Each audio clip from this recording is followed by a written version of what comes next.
toi qui as promis d'envoyer l'Esprit à ceux qui te prient en Dieu, pour porter au monde entier.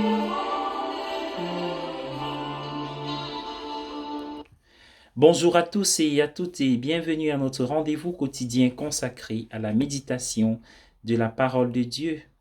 Nous sommes aujourd'hui le 17 septembre 2021. Vous faites bien de vous connecter sur cette chaîne.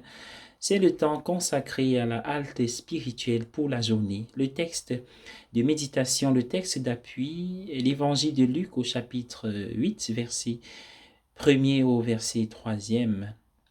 Cet évangéliste a une sensibilité particulière pour les femmes. Le passage de l'évangile d'aujourd'hui est unique à Luc, tout comme les passages suivants, les passages concernant Élisabeth, la prophétesse Anne, la femme pécheresse Marthe et Marie, la femme infirme, la femme à la pièce de monnaie perdue, la femme et le juge.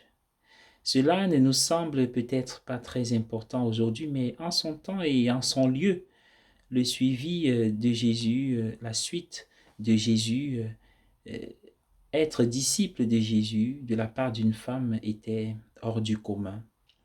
La puissance de la révolution qu'il a déclenchée se trouve chez Saint Paul aussi, qui, bien qu'il n'ait jamais connu Jésus dans la chair, a pu écrire: il n'y a plus ni juif ni grec, il n'y a plus ni esclave ni homme libre, il n'y a plus ni homme ni femme, car tous vous ne faites plus qu'un dans le Christ Jésus. C'est en Galates.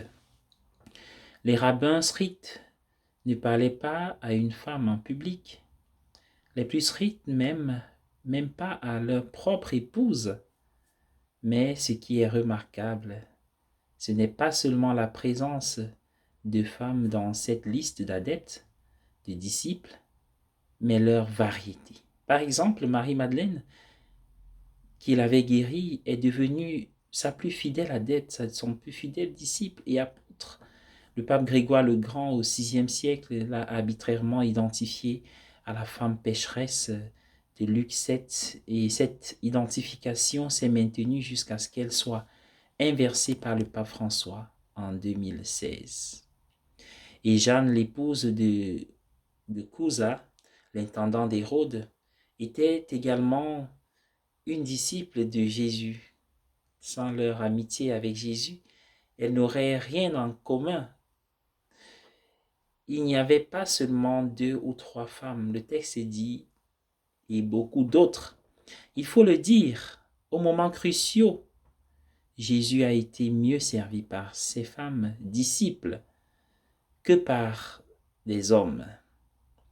Un poète de Cork peu connu du nom de Barrett, c'est le 18e, 19e siècle, a écrit à propos de Marie-Madeleine: ce n'est pas elle qui a piqué, qui a choisi son sauveur avec un baiser de traître. Elle ne l'a pas renié avec une langue impie. Elle, alors que les apôtres reculent, pouvaient braver le danger derrière à sa croix, et la première à sa tombe. Elle était dernière à la croix et la première à la tombe. Bonne journée à tous et à chacun. Le Seigneur nous aime. Il n'y a plus ni distinction. Son amour explose toutes les barrières culturelles.